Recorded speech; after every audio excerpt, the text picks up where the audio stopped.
जय हिंद दोस्तों हमारे YouTube channel knowledge by SP में आप सभी का स्वागत है। तो आज का हमारा जो वीडियो है वो हिस्ट्री पर है। तो हिस्ट्री में हमने अब तक सिंधु सभ्यता के बारे में पढ़ लिया था।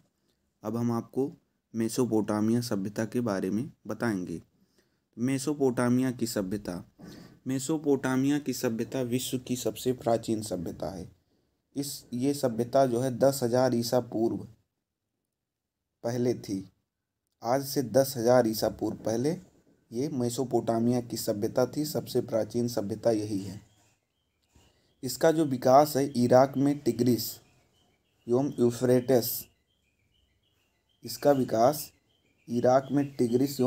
यूफ्रेटस नदी यानी दाजला और फरात नदियों के मध्य हुआ।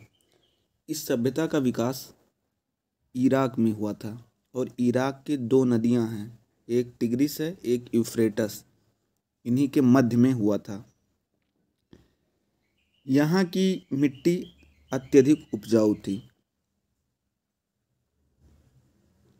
यहाँ की जो मिट्टी है, यहाँ की मिट्टी अत्यधिक उपजाऊ थी। यह सभ्यता ग्रामीण सभ्यता थी। सिंधु घाटी सभ्यता नगरीय या शहरी सभ्यता थी, लेकिन जो मेसोपोटामिया की सभ्यता है वो ग्रामीण, पूरी तरीके से ग्रामीण सभ्यता है।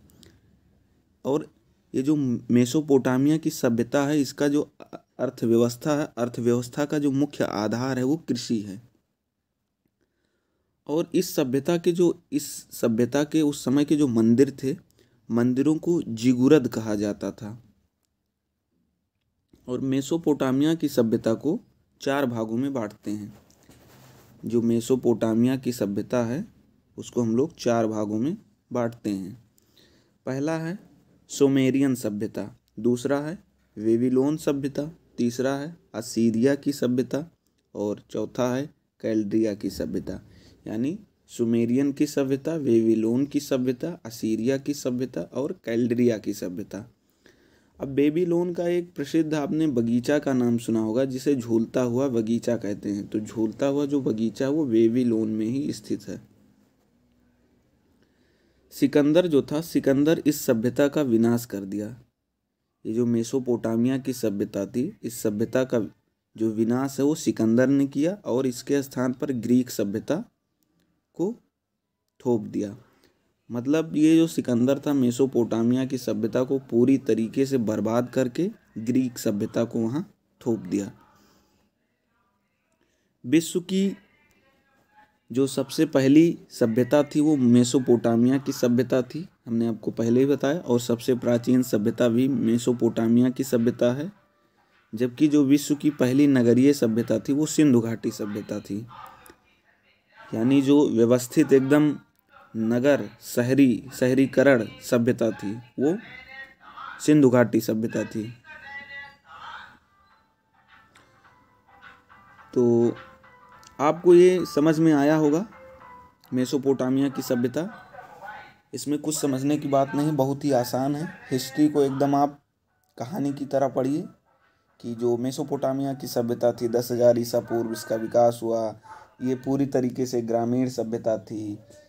इराक में इसका विकास टिग्रिस एवं यूफ्रेटस नदियों के बीच हुआ। यहाँ की मिट्टी उपजाऊ है। यह सभ्यता पूरी तरीके से ग्रामीण है। और जिस भी देश की सभ्यता ग्रामीण होती है, वहाँ का जो अर्थव्यवस्था का मुख्य आधार होता है वो कृषि ही होता है। यहाँ के मंदिरों को जिगुरत कहते हैं। मेसोपोटामिया की सभ्यता को 4 भागों में बांटते हैं। सुमेरियन की सभ्यता, बेबीलोन की सभ्यता, असीरिया की सभ्यता, कैल्डिया की सभ्यता। झूलता हुआ बगीचा बेबीलोन में है। सिकंदर ने इस सभ्यता का विनाश करके इसके स्थान पर ग्रीक सभ्यता थोप दी। विश्व की पहली जो सभ्यता मेसोपोटामिया की सभ्यता है। विश्व की पहली शहरी सभ्यता सिंधु घाटी सभ्यता है। तो आप इस तरीके से इसको कहानी की तरह पढ़िए हिस्ट्री को, और आपको बहुत ही जल्दी याद हो जाएगा। हम लोग मेसोपोटामिया की सभ्यता पढ़ चुके हैं, जो कि पूरी तरीके से ग्रामीण सभ्यता थी और जिसका विकास 10,000 ईसा पूर्व हुआ था। हमने सिंधु सभ्यता पढ़ा, जो कि 2350 से 1750 तक उसका विकास हुआ और यह शहरी सभ्यता थी। अब हम मिस्र की सभ्यता के बारे में बात करेंगे। मिस्र की सभ्यता सिंधु सभ्यता से थोड़ी पहले, मतलब थोड़े पहले आई थी, क्योंकि सिंधु सभ्यता 2350 ईसा पूर्व से 1750 था, लेकिन जो मिस्र की सभ्यता हो वो 3100 ईसा पूर्व पहले, यानी सिंधु सभ्यता से थोड़ा पहले। तो मिस्र की सभ्यता के बारे में देखते हैं। तो मिस्र जो देश है यह रेगिस्तान में स्थित है, क्योंकि जो अफ्रीका कॉन्टिनेंट है उसमें उसका अधिकतर जो भूभाग है वो रेगिस्तान ही है, इसीलिए मिस्र जो है, मिस्र देश, वहाँ रेगिस्तान है। और मिस्र में एक नदी बहती है जिसको नील नदी कहते हैं। नील नदी को मिस्र की देन कहते हैं, क्योंकि नील नदी के पानी से वहाँ जो भी कृषि या जो भी कार्य पीने सब उसी से किया जाता है। तो यह सभ्यता रेगिस्तान में स्थित थी, यानी मिस्र की सभ्यता जो रेगिस्तान में स्थित थी, इसे नील नदी की देन कहते हैं। इस सभ्यता का विकास फिरौन के नेतृत्व में किया गया। ये जो मिस्र की सभ्यता, इसका विकास जो है, इसका विकास फिरौन के नेतृत्व में किया गया। इस सभ्यता में पिरामिड, सूर्य कैलेंडर तथा मम्मी का विकास हुआ। ये जो मिस्र की सभ्यता थी, ये लोग बहुत आगे थे, बहुत ज़्यादा, क्योंकि इन्हीं के सभ्यता में पिरामिड बना, गीज़ा का पिरामिड जो कि आज भी है, विश्व प्रसिद्ध है। सूर्य कैलेंडर जो कि ग्रेगोरियन कैलेंडर है, हम लोग यूज़ करते हैं। और मम्मी का विकास हुआ, अर्थात इस सभ्यता का जो रसायन शास्त्र है वो बहुत ही सुदृढ़ है। गीज़ा का पिरामिड सबसे प्रसिद्ध है, इसी सभ्यता का है गीज़ा का पिरामिड, ये सबसे प्रसिद्ध है। तो मिस्र की सभ्यता आसान भाषा में समझे तो 3100 ईसा पूर्व इसका विकास हुआ। यह पूर्णतः रेगिस्तान में स्थित थी, इसे नील नदी की देन कहते हैं। इस सभ्यता का विकास फिरौन के नेतृत्व में किया गया। इस सभ्यता में पिरामिड, सूर्य कैलेंडर, मम्मी का विकास हुआ, अर्थात इस सभ्यता का रसायन शास्त्र सुदृढ़ था। गीज़ा का पिरामिड सबसे प्रसिद्ध है, जो कि इसी सभ्यता का है। अब इसके बाद हम रोम की सभ्यता के बारे में पढ़ेंगे। तो रोम की सभ्यता 600 ईसा पूर्व, ये जो रोम की सभ्यता है वो 600 ईसा पूर्व, यह इटली में विकसित हुआ, क्योंकि इटली की जो राजधानी है, इटली की राजधानी रोम है। और ये जो रोम की सभ्यता है वो इटली में विकसित थी। इन्होंने पूरे भूमध्य सागर पर अधिकार कर दिया। ये जो रोम की सभ्यता वाले लोग थे, ये पूरे तरीके से भूमध्य सागर पर अधिकार कर लिए।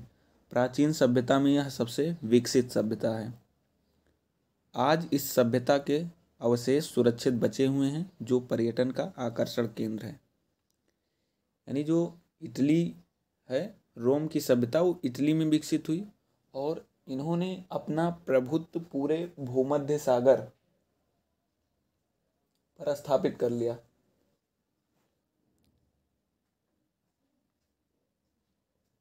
प्राचीन सभ्यता में यह सबसे विकसित थी। आज भी इसके अवशेष बचे हुए हैं, जो पर्यटन के केंद्र हैं।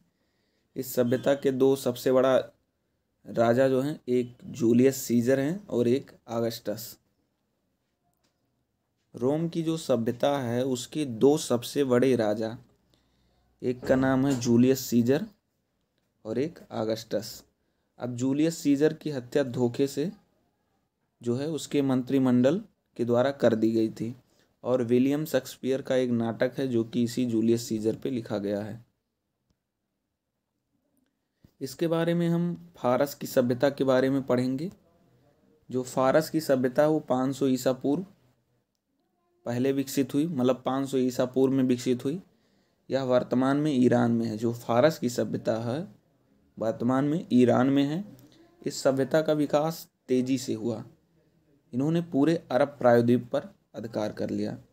जैसा कि आप जानते होंगे कि जो सबसे बड़ा प्रायद्वीप है वो अरब प्रायद्वीप है, और जो ये फारस की सभ्यता है यह ईरान में है। और इस सभ्यता का विकास बहुत तेज़ी से हुआ। इन्होंने पूरे अरब प्रायद्वीप पर अधिकार कर लिया, अपना प्रभुत्व स्थापित कर लिया। इनकी जो भाषा वो फारसी थी तथा पारसी धर्म को मानते थे। भाषा फारसी और जो धर्म है वो पारसी धर्म को मानते थे। सिकंदर ने इस धर्म का अंत कर दिया। सिकंदर जो था इस धर्म का अंत कर दिया। अब वहाँ आप देखे होंगे कि मेसोपोटामिया सभ्यता जो है उसका भी अंत सिकंदर ने किया था, और इसका भी, यानी ये बहुत लंबी सभ्यताएं थी, चलती आ रही थी, और सिकंदर का जब शासन काल आया तो उसने अंत कर दिया। तो फारस की सभ्यता के बारे में जो मोटी मोटी बात है वो है 500 ईसा पूर्व इसका विकास हुआ। वर्तमान में ईरान में है। इस सभ्यता का विकास तेजी से हुआ। इन्होंने पूरे अरब प्रायद्वीप पर अधिकार कर लिया। इनकी भाषा फारसी है। ये पारसी धर्म को मानते थे। सिकंदर ने इस धर्म का अंत कर दिया। तो अब हम स्पार्टा के बारे में पढ़ेंगे। स्पार्टा जो कि अपने बहादुर सैनिकों के लिए विख्यात है।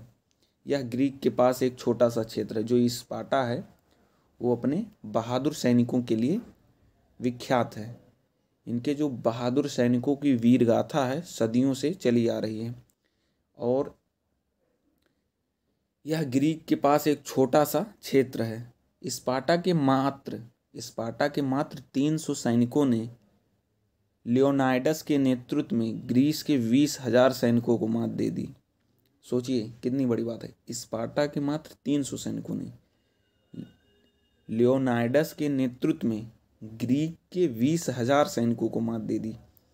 ग्रीक की विशाल सेना का नेतृत्व जो है जर्कसीज कर रहा था। ग्रीक जो देश है उसकी जो 20,000 की विशाल सेना थी उसका जो नेतृत्व है वो जर्कसीज कर रहा था। जर्कसीज ने धोखे से स्पार्टा को हरा दिया। सोचिए, जर्कसीज 20,000 सैनिकों के साथ 300 सैनिकों से नहीं लड़ सकता था। स्पार्टा के सैनिक इतने बहादुर थे, तो इसने क्या अपनाया? धोखे से उनको हरा दिया। तो जो स्पार्टा है, स्पार्टा बहादुर सैनिकों के लिए विख्यात है। या ग्रीक के पास एक छोटा सा क्षेत्र है। स्पार्टा के मात्र 300 सैनिकों ने लियोनाइडस के नेतृत्व में ग्रीस के 20,000 सैनिकों को मात दे दी। यानी ग्रीस के 20,000 सैनिकों पर स्पार्टा के 300 सैनिक भारी पड़ रहे थे। ग्रीस की विशाल सेना का जो नेतृत्व है वो जर्कसीज कर रहा था। जर्कसीज ने धोखे से स्पार्टास को हरा दिया। अब हम देखेंगे कि पीली नदी की सभ्यता क्या है। पीली नदी की सभ्यता, यह सभ्यता चीन में 5,000 ईसा पूर्व विकसित हुई। यानी सिंधु सभ्यता से भी पुरानी सभ्यता है। तो ये जो पीली नदी की सभ्यता है चीन में 5,000 ईसा पूर्व विकसित हुई, और होंगहो नदी के तट पर इसका विस्तार, और इसका जो विस्तार है वो होंगहो नदी के तट पर था। यह सभ्यता अपने उपजाऊ भूमि के लिए जानी जाती है। पीली नदी की सभ्यता चीन में 5,000 ईसा पूर्व विकसित हुई थी। होंगहो नदी के तट पर स्थित है। इसका ये जो सभ्यता है, इस सभ्यता का जो उपजाऊ भूमि है वो इसी के लिए इसे जाना जाता है, क्योंकि वहाँ का जो भूमि है इस पीली नदी की सभ्यता का बहुत ही उपजाऊ भूमि था। तो आशा करते हैं दोस्तों वीडियो आपको अच्छा लगा हो। अगर वीडियो आपको अच्छा लगा हो तो हमारे चैनल को सब्सक्राइब कर दीजिए, बेल आइकन को प्रेस कर दीजिए, और कमेंट करना मत भूलिए। धन्यवाद।